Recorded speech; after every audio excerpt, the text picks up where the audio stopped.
Well, you face a lot of good teams in the Big East, and Marquette's obviously one of them. They, from an experience standpoint, they probably return a little bit more than most in our league, and I think they have one of the premier players in our league in Marcus Howard. He's a really, really hard guy to guard, and when he's going and hitting some of those circus shots, I'm not sure there's a defense to stop him. And when he's done that, they've had some big wins and some big, especially 20-minute segments of basketball. But besides how good they are offensively, they're a very much improved defensive team as well. How much does that help playing at Butler? A team that has been really good defensively, coming into a Marquette team that obviously is playing well on that side of the ball. Yeah, Providence always played well defensively too. So, but Butler obviously was, that was a big game for them coming off a loss at home, and they played with a lot of energy to start that game. We didn't match it very well, and probably got sped up a little and turned it over. So, hopefully being back home, we do a little bit better job of taking care of the basketball, which you have to do against Marquette, because if you give them easy baskets as a result of your turnovers, that's a recipe for disaster.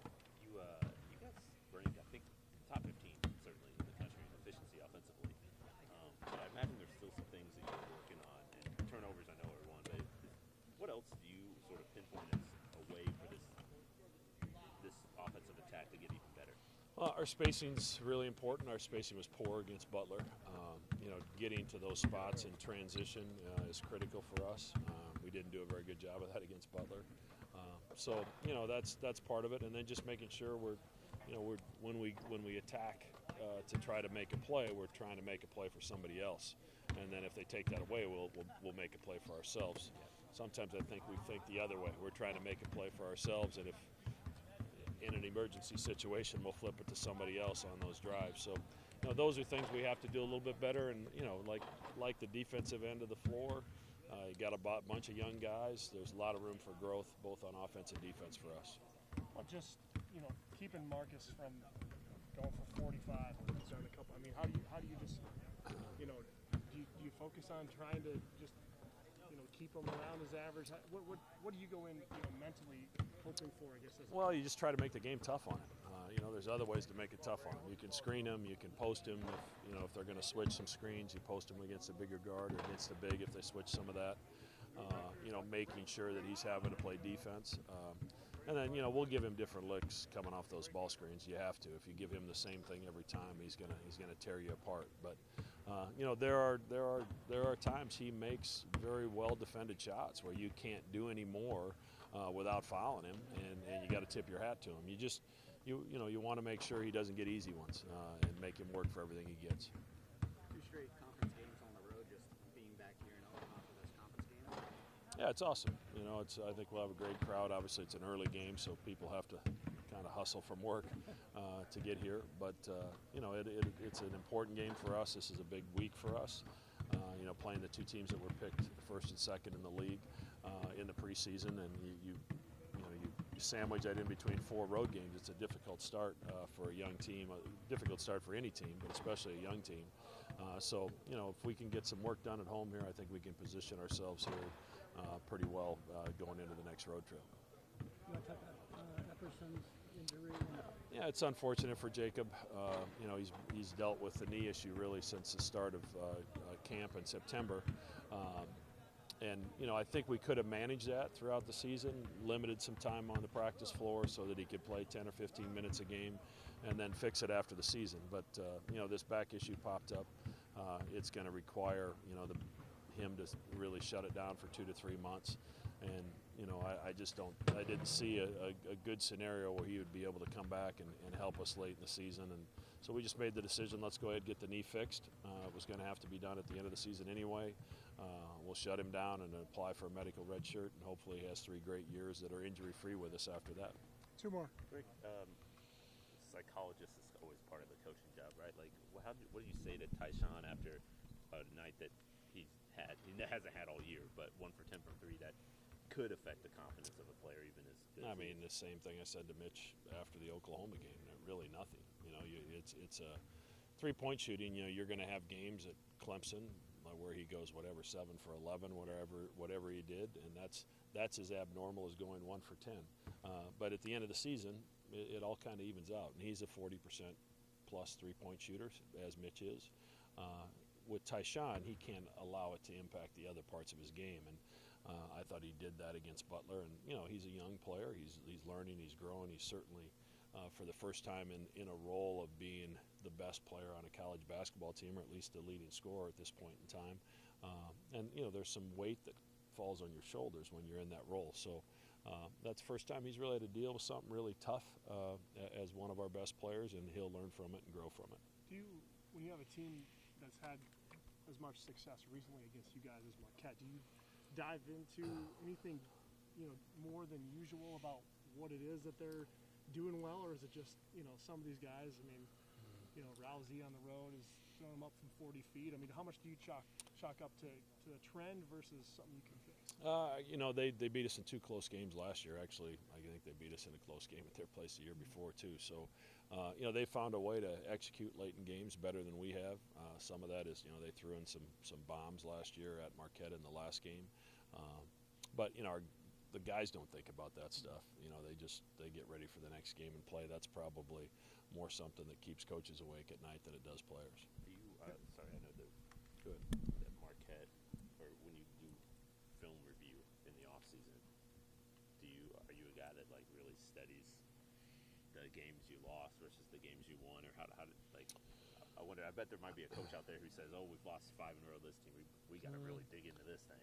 Most of my studying is done immediately after we play the game. Okay. Because you're trying to build something that's useful for your team, both things that you did well in that game and mistakes you made, and then you kind of build your practice plan based upon maybe what some of your glaring needs are as a team. So, I ask our players not to dwell on something that's happened in the last play. So we as coaches certainly aren't going to dwell on the last game. You evaluate it, you study it, you learn from it, you apply it to your preparation for your next game, and you turn the page. I think it's big for us going forward in the rest of the conference and the rest of the year. I think they're sitting 2-1 in the conference right now, and we've lost the last 4 to them. We lost a tough one at home last year, and then a tough one on the road to their place when we had control of both games, I think, and we just let those slip away. So hopefully, it'll be kind of like a revenge game or a payback game that we need to get. And just going forward in the Big East, obviously we have 3 tough games, and every game's a tough game in the conference. Mitch, what does it mean to face a top 25 team? It's huge. Obviously, when you have the crowd behind you, it makes everything a whole lot easier than if we were going into Milwaukee. So, with that being said, I think having 17,500 people behind us and bringing the energy, I think that would be huge for us. But for us, just playing a top 25 team, it'll be fun. It's just a good opportunity for us to get one. Obviously, in the non-conference, we dropped 3 or 4 of them that we'd like to have a couple of them. So hopefully we can get one in conference play and put us in a good situation moving forward. Knowing how good they are offensively, you don't usually see those teams be as good defensively as they are. Does it help you coming off a game against Butler, who's a good defensive team, knowing that these guys are going to be kind of playing the same way on that side of the ball? Yeah, it definitely helps us, especially because Butler switched 5 ways, and we struggled against it, obviously. Our offensive numbers weren't as good as they usually are. And the more we talk about Marquette switching 5 ways and anticipating that, then we can throw in some things to maybe get us better looks and more open looks and just get us going early on the offensive end, and we can put it together on the defensive end. But when a team can score from all 3 levels like they can, and then they can put it together on the defensive end, it's pretty tough to beat. So I think if we just know what we're supposed to do and execute the game plan, and then, like I said before, 17,500 people behind us, I think we can do what we need to do to win. After starting with 2 conference games on the road, is it nice to just be back here at CHI Health Center? Right, yeah, I think so. It's good to be back. Obviously on the road it's hard to win. It's really tough to win, especially in this league, and going 1-1. I mean, obviously we would have liked to go 2-0, but at the end of the day we're 1-1 coming back home, and we have a 2-game home stretch. And being back in Omaha, being back with the fans, I think it'll be really good for us. Marcus Howard is a guy who obviously is pretty consistent offensively. He has a couple of monster games this year. How do you keep him from going off against you guys and really altering the trajectory of this game? Yeah, he takes takes a lot of tough shots and he makes a lot of tough shots. So hopefully we can just get up into him and make him take those tough shots. And if we contest it and we kind of frustrate him a little bit early, then hopefully we can get into a little flow defensively and make someone else beat us. But if we just pressure him and make him make those tough shots, then at the end of the day we'll live with it. We'll live with the result. I guess it's been 3 days since that Butler loss. Looking back on that, what do you think the team learned about yourselves heading into this Marquette game? I think obviously live ball turnovers killed us in the first half. I think we had like 9 live ball turnovers that turned into 20 points. So obviously taking care of the ball will be big for us going forward, especially with the team that's got the weapons like you talked about and the ability to shoot the ball and get to the paint. I think not letting those guys have easy ones to get them going, I think that's huge for us, and just defensively be more connected and on a string. I think we can frustrate them in a lot of ways, and we can make their other players beat us that they don't really talk about much. So other than that, I think we'll be in a good situation. But coming off Butler, I think we just need to put it together defensively and take care of the ball offensively.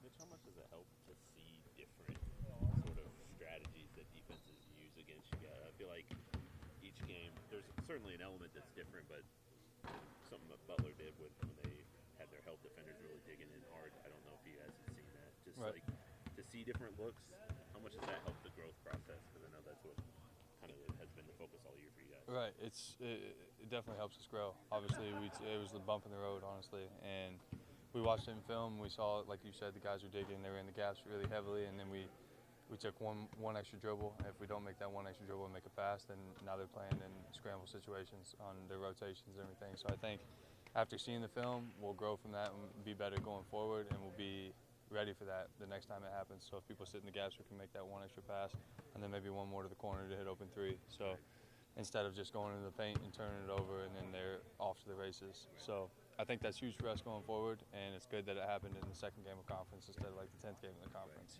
Yeah. So I think that'll be good for us. Because I feel like you've seen, you've definitely seen some good teams, but you've also just seen some variety of, you've seen a little bit of zone, not a ton of zone, but enough to where you feel comfortable sort of.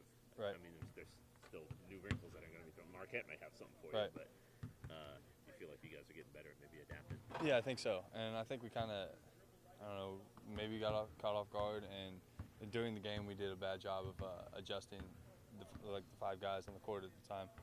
Did a bad job adjusting just to dribble penetration. I think, like I said, we had 9 live ball turnovers, and probably all 9 of them were on us. You know, it was just us doing. Obviously, Butler's a good defensive team, and they were in the gaps, and they were doing what they were executing their game plan. But at the end of the day, we just didn't execute our offense game plan and kick to open receivers. So. But you did in the second half. Well, we did. More so in the second half. Early. Fewer live ball turnovers. For sure. And I think if we can just adjust to that, maybe in the at the first media timeout or the second media timeout, and figure it out in the first half, we won't be digging from behind so far. So. 2 more from Mitch. You're good? I was going to ask you something about just shooting and the mentality that takes to keep pumping shots up. Like, right. Do you guys work on sort of the I don't know, because you're gonna have bad games, to be able to put that to the side and the next game you're still able to shoot with confidence. Like, how much work goes in behind the scenes, or is it literally just you're confident because you know in practice you can make what you need to make? You know what I'm saying? Yeah, I don't know. I just kind of have a. Last year I struggled with that, honestly, and I think just with the confidence aspect of it, I missed a couple shots, and I'm starting to question. I'm starting to question what I'm doing wrong. And at the end of the day, you're not doing anything wrong. That's just basketball. You know, some nights you're going to go 4 for 5 from 3. Some nights you're going to go for 7 for 3 or 1 for 8. That's just basketball. That's how it goes. But a lot of it is if you can get just the confidence from your teammates and the confidence from coach. Like, he just instills that in you, and that really helps you going forward. Like, I mean, when I had that game after Oklahoma, just keep shooting. You know, get in the gym, shoot some more, and just stay true to it, because it's going to come. And at the end of the day, that's just how basketball is. Right. Guys just miss shots sometimes. That's the thing. But you guys do shoot a lot outside of practice and stuff, so I guess that helps build confidence. Yeah, 100%. But you're also saying, like, your teammate, Coach Mack, what does he say? What does he tell you guys after, I guess, what did he tell you after Oklahoma? Yeah, Mack just says, just keep shooting. Like, he knows we can shoot it. And after the spell I was going through last year, I remember one game he kept kept giving me the ball and Yeah, telling me I to keep remember that shooting, game. like get one going and then see it go, and then everything else will open up. But after the Oklahoma game, it's just, I mean, I've been there, I've done it, so just stay confident and just keep shooting the ball. I mean, don't force shots, don't hunt shots, but shoot shots that the game allows you to shoot. I mean, take what the game gives you, honestly, at the end of the day. So I think if you just do that, the confidence is there, and then the rest of our teammates and our coaches are with us, so they just want us to, I mean, obviously they want us to shoot well. We want to shoot well, so they just put that confidence in you and just tell you to keep shooting. You know, at the end of the day, you're going to make shots. Obviously a big one for you. Yeah, it's very exciting. Marquette, they're an outstanding team, one of the best in the country, got one of the best offensive standpoints, but we just got to come out in a defensive mindset, saying mostly like they can't come in here and just mostly outscore us and potentially beat us. This is going to be the first home game of the conference, so obviously everyone's very excited. I'm excited myself, so it's going to be pretty fun. What did you see out of Marquette, learn about them last year that'll help you this year? Because they've obviously had success against you guys recently, before your time as well. But offensively, they've put up a lot of points against you guys recently. Pretty much they shoot a lot of threes just like we do. They like to go out and run, but it's pretty much just going to be a constant up and down game. Both teams got to sit there and come prepared. It's going to be pretty fun just to see and just to feel the environment of what we have coming in. So everything should sit there and fall in place, and we should eventually beat them. Defensively, they've been better than you think of a Marquette team being too. Does it help, playing at Butler last week, where they're a good defensive team as well? Does that help you guys a little bit going into Yeah, it did, because in film we sat there and watched a lot of mistakes that we have done on the defensive side and also on the offensive side that we're going to sit there and fix a lot coming into this game tomorrow. So watching and learning what we sat there and done against Butler really is going to change our mindset and change our focus towards the game tomorrow. What did you take away from your performance against Butler? I know it wasn't up to your own standards, but what was maybe some of the reasons for that, you thought? I was just down on myself. Obviously, I wasn't making a lot of shots, and it just got to my head a lot. So even though my outside game may not be working, I need to start coming in more, attacking a whole lot more, finding shots for my teammates, and pretty much don't let the offensive side bring me down. Just always just stay positive. I think you've had a bad shooting, like a quote-unquote bad shooting day. That was the first. Yeah, it was pretty bad. When you're in that moment, the shot just wasn't. Pretty much nothing was clicking. Right. I mean, nobody on our team was hitting shots at first, so we just kind of found a new way to sit there and put it. Mitch was just talking about like his Oklahoma game where he's like, it's basketball, it's going to happen, you got to let it go. Is that a mentality that comes easily for you, or is that a struggle for you? Pretty much. It hurt me at first. I came back to school and I was in the gym till like 12:30, just sitting there shooting the ball. I was getting a little frustrated because I wasn't making a lot of shots. But coming in to last night or the day before practice, I pretty much put up more shots and just got my rhythm and flow back, and I talked to Coach Mack as well, just trying to sit there and stay positive and just move forward. Days is just going to happen like this, and I just got to let it go. How difficult is that when you come in this year and you had so much success shooting the ball early, everything was kind of looking for you offensively?